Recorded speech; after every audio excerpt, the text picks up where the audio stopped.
Eco sensitive zone અથવા ખેડૂતના કોઈ પણ મુદ્દે મને જરૂર પડે અવાજ કરજો, કાળી રાતે તમારી વચ્ચે ઊભો રહેશે. તમારી જમીન વહી જશે, અહીંયા મોટા મોટા ઉદ્યોગપતિઓ આવીને જમીન લઈ લેશે અને પછી તમને વોચમેનમાં રાખશે.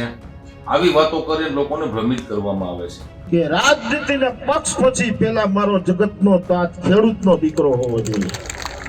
તમે ત્યાં ઇકોના મુદ્દે જવું પડે અહીંયા જાજો, કારણ કે આપણી લડાઈ છે, આપણી પોતાની છે. કે તમારી અંદર રાજકીય ખેલતેલી કેમ નથી? તમે ખેડૂતોના ખંભે બંદૂક રાખીને કેમ ફોડો છો? ખેડૂતની છાતી ઉપર પગ મૂકીને તમે કેમ પોતાના રાજકીય રોટલા શેકો છો? જો ઇકો આવી ગયું તો આવનારી પેઢી આપણને માફ નહીં કરે સાહેબ, આવનારી પેઢી માફ નહીં કરે. સોરઠ પંથકમાં છેલ્લા લાંબા સમયથી ઇકો સેન્સિટિવ ઝોનને લઈને વિવાદ ચાલી રહ્યો છે. ઇકો સેન્સિટિવ ઝોનના વિરોધમાં ખેડૂતો આંદોલન ચલાવી રહ્યા છે અને આંદોલનની નેતાગીરી આમ આદમી પાર્ટીએ લીધી છે. અને આ આમ આદમી પાર્ટીનું જે આંદોલન છે ખેડૂતોને લઈને, એ આંદોલનમાં ખુદ ભાજપના નેતાઓ પણ જોડાઈ રહ્યા છે અને ભારતીય જનતા પાર્ટી પોતાની જ પાર્ટી વિરુદ્ધમાં આ જે ભાજપના નેતાઓ નિવેદન આપી રહ્યા છે અને એને લઈને બે ભાજપના નેતાઓ છે સામસામે આવી ગયા છે. એની વાત કરવી છે આ વિડીયોમાં. નમસ્કાર, વાઇબ્સ ઓફ ઇન્ડિયામાં આપનું સ્વાગત છે. હું ઇમરાન. ઇકો સેન્સિટિવ ઝોનને લઈને સોરઠ પંથકમાં જે વિવાદ ચાલી રહ્યો છે, ખેડૂતો વિરોધ પ્રદર્શન કરી રહ્યા છે, એ દરમિયાન ગઈકાલે 28 ડિસેમ્બરે શનિવારે વિસાવદર તાલુકામાં આમ આદમી પાર્ટીએ એક જાહેર સભા રાખી હતી. ખેડૂતો ભેગા થયા હતા અને એમાં આમ આદમી પાર્ટીના નેતાઓની સાથે ભારતીય જનતા પાર્ટીના પૂર્વ ધારાસભ્ય અને નેતા જે છે હર્ષદ રીબડિયા, એ પણ આમાં જોડાયા હતા અને ભારતીય જનતા પાર્ટીની સરકાર છે એની વિરુદ્ધમાં આંદોલન ચાલી રહ્યું છે અને સમર્થન આપી અને જે બયાન આપ્યું હતું ને એને લીધે જે વિવાદ થયો છે એને પગલે ભૂપત ભાયાણી શું બોલ્યા છે એ સાંભળીએ. ભૂપત ભાયાણીએ આ હર્ષદ રીબડિયાને કેવી રીતે ઝાટકી નાખ્યા છે એ સાંભળીએ. હમણાં છેલ્લા ઘણા દિવસોથી અમારા વિસ્તારમાં ઇકોઝોનના મુદ્દે, ખેડૂતોના હિતના મુદ્દે અને સરકારને અને ભારતીય જનતા પાર્ટીને એમ કેમ પ્રકારે બદનામ કરવાના ઈરાદાથી અમુક લોકો હમણાં નીકળી પડ્યા છે.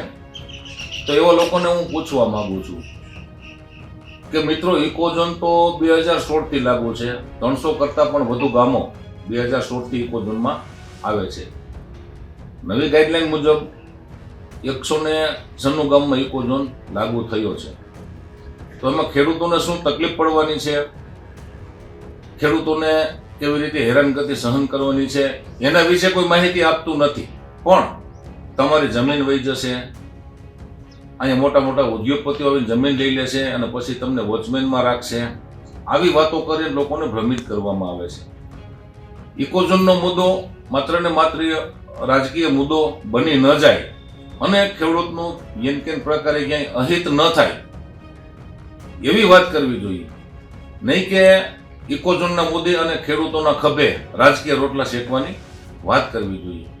ઇકોઝોનના મુદ્દે મારી દ્રષ્ટિએ ખેડૂતોને યોગ્ય જાણકારી આપવાની જરૂર છે, યોગ્ય માર્ગદર્શન આપવાની જરૂર છે અને પોલિટિકલ મુદ્દો બની ન જાય અને ભવિષ્યમાં આપણા વિસ્તારનું અને ખેડૂતોનું હિત ન જોખમાય એવી વાત કોઈ પણ આગેવાનોએ આજે નહીં તો કાલે કરવી જ પડશે.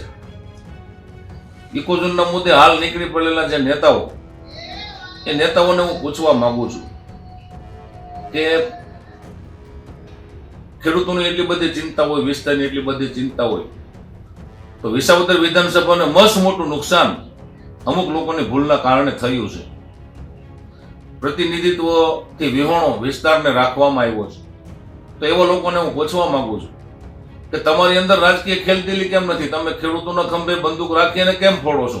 ખેડૂતની છાતી ઉપર પગ મૂકીને તમે કેમ પોતાના રાજકીય રોટલા શેકો છો? ખેડૂતોની વચ્ચે આવીને સાચી વાત કરવી જોઈએ.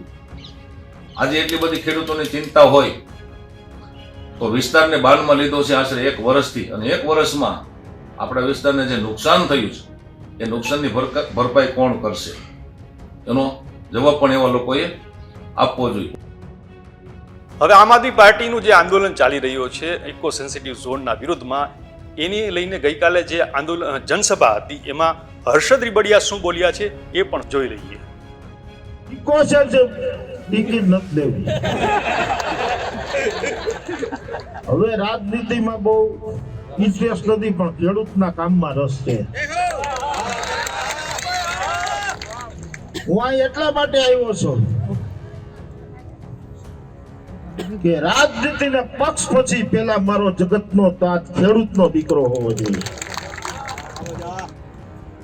એટલે હું અહીં આવ્યો છું. મારા મિત્રો ઘણા સમયથી લડે છે ખેડૂતો માટે. મારી પર એક ખેડૂતના દીકરા તરીકે ફરજ હોવી જોઈએ, અને ફરજ છે. રાજનીતિ તો પણ ધર્મ છે. આપણા લોકોને, આપણા વિસ્તારને, આપણા ખેડૂતોને અન્યાય થતો હોય અને આ આગેવાનો જ્યાં બોલાવે ત્યાં, ગમે ત્યાં ઇકોના મુદ્દે જવું પડે અહીંયા જાજો, કારણ કે આપણી લડાઈ છે, આપણી પોતાની છે. જો ઇકો આવી ગયું તો આવનારી પેઢી આપણને માફ નહીં કરે સાહેબ, આવનારી પેઢી માફ નહીં કરે. એટલા માટે આગેવાનો લડે ને એનો સંપૂર્ણ ટેકો છે. આપ સૌને મારી વિનંતી કે હું પણ મારે એક મીટિંગમાં જવાનું છે, જાઉં છું, પણ જ્યાં જરૂર પડે ઇકો સેન્સિટિવ ઝોન અથવા ખેડૂતના કોઈ પણ મુદ્દે મને જરૂર પડે અવાજ કરજો. કાળી રાતે તમારી વચ્ચે ઊભો રહીશ. તો આ રીતે આમ આદમી પાર્ટી જે ખેડૂતો માટે જે આંદોલન ચલાવી રહી છે ઇકો સેન્સિટિવ ઝોનના મુદ્દે, એમાં હવે ભારતીય જનતા પાર્ટીના નેતાઓ પણ સમર્થન આપી રહ્યા છે. અને એ દરમિયાન બે નેતાઓ ભૂપત ભાયાણી અને હર્ષદ રીબડિયા સામસામે આવી ગયા છે, અને એના કારણે રાજકીય વિવાદ થઈ ગયો છે, રાજકીય ગરમાવો આવી ગયો છે. એ વિશે તમારું શું માનવું છે અમને કોમેન્ટ કરીને જણાવજો, અને આવી જ અપડેટ માટે જોતા રહેજો વાઇબ્સ ઓફ ઇન્ડિયા. નમસ્કાર.